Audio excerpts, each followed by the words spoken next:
Hi అండి. సొరకాయ పకోడీ అండి. చాలా టేస్టీగా, యమ్మీగా ఉంటుంది.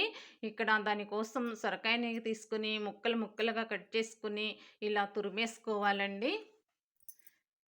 ఇక్కడ నేను చూడండి పెద్ద రంధ్రాలకెళ్ళి తురిమాను. అలా తురిమేసుకోవాలి. ఒక ప్లేట్‌లోకి ఇలా తురిమేసుకొని, ఆ తురుము ఎలా ఉండాలంటే ఇలా పొడవుగా రావాలండి. మరీ మెత్తగా గాకుండా కొంచెం పెద్ద సైజుగా పొడవుగా ఉంటే బావుంటుంది. అలా ఉన్న దానికి బౌల్‌లో తీసుకొని, ఇక్కడ ఉల్లిపాయలు, పచ్చిమిర్చి, అల్లం, కరివేపాకు తీసుకోవాలండి. ఇవన్నీ ముక్కలుగా కట్ చేసుకోవాలి. ఈ బౌల్‌లో తీసుకున్న ఈ తురుములో ఉల్లిపాయలు సన్నగా పొడవుగా కట్ చేసుకున్న ఉల్లిపాయలను వేసేసుకోవాలండి. ఈ ఉల్లిపాయలు ఎలా ఉండాలంటే ఇలా పొడవుగా, సన్నగా ఉండాలండి. పకోడీకి ఇలా ఉంటేనే బావుంటుంది. న ప నల్ నలగొట్టుకున్న అల్లం కూడా వేసుకోవాలి. సన్నగా తరిగి పెట్టుకున్న పచ్చిమిర్చి వేసుకోవాలి. కరివేపాకు వేసుకోవాలండి. పావు టీ స్పూన్ పసుపు వేసుకోవాలి. టేస్ట్‌కు సరిపడా ఉప్పు వేసుకోవాలి. పావు టీ స్పూన్ కారం వేసుకోవాలి. 1 టీ స్పూన్ జీలకర్ర వేసుకోవాలి. ఇవన్నీ వేసుకున్నాక లాస్ట్‌లో పావు టీ స్పూన్ సోడా ఉప్పు వేసుకోవాలండి. ఇప్పుడు 1 కప్పు శనగపిండి తీసుకోవాలి. 1 కప్పు బియ్యపు పిండి తీసుకోవాలండి. నేను తీసుకున్న ఈ తురుముకు కప్పు శనగపిండి, కప్పు బియ్యం పిండి సరిపోతుంది. అయితే ఇక్కడ మనం వాటర్ యాడ్ చేయకూడదండి. వాటర్ అవసరం లేదు. వాటర్ ఏస్తే లూజ్ అయిపోతుంది పిండి. సొరకాయలో తేమ ఉంటుంది కదా! ఆ తేమతోనే ఈ పిండి మొత్తం కలిసిపోతుంది.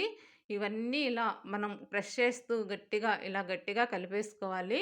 ఓ 5 మినిట్స్‌లో కొంచెం పిండి లూజ్ అవుతది. అందుకని ఇప్పుడు గట్టిగా కలిపేసాను. ఇప్పుడు మనం స్టవ్ వెలిగించుకొని, పాన్ పెట్టుకొని, డీప్ ఫ్రైకి సరిపడా ఆయిల్ పోసేసుకోవాలండి. ఈ ఆయిల్ అలా వీటెక్కే వరకు ఉండాలి. బాగా వేడి రావాలి. ఇలా ఆవిర్లొచ్చే వరకు ఉంటే ఇప్పుడు పకోడీని వేసేసుకోవాలండి. ఇక్కడ పకోడీని సన్నగా వేసుకోవాలండి. మరి లావైతే బావుండవు. సన్నగా ఉంటే చక్కగా కాలిపోతాయి. చక్కగా అవి ఫ్రై అయిపోతాయండి. బావుంటాయి. అందుకని సన్నగా వేసుకోవాలి. ఇలా వేసేసుకున్న తర్వాత ఒకసారి అలా తిరగేసేసుకొని, కలిపేసుకొని, వాటిని తీసేసుకొని బౌల్‌లో తీసేసుకోవటమేనండి. ఇలా బ్రౌన్ కలర్ రావాలి. అలాగే ఇక మళ్ళీ అండి మన దగ్గర ఎంత పిండైతే ఉందో అంత పిండి అయిపోయే వరకు గూడా ఇలా ఆయిల్‌లో వేసేసుకోవటం. ఒకసారి అటు ఇటుగా తిరగేసి కలిపేసుకోవటం. బ్రౌన్ కలర్‌కి రాగానే తీసేసుకోవటమేనండి. ఈ పకోడీ చాలా అంటే చాలా బావుంటుందండి.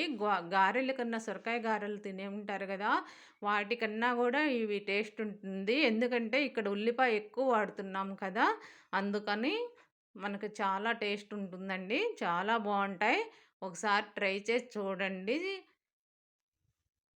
పిల్లలకైనా, పెద్దలకైనా అందరికీ చాలా బావుంటదండి. స్నాక్స్ లాగా బావుంటుంది. బ్రేక్‌ఫాస్ట్ లాగా గూడా బావుంటుంది.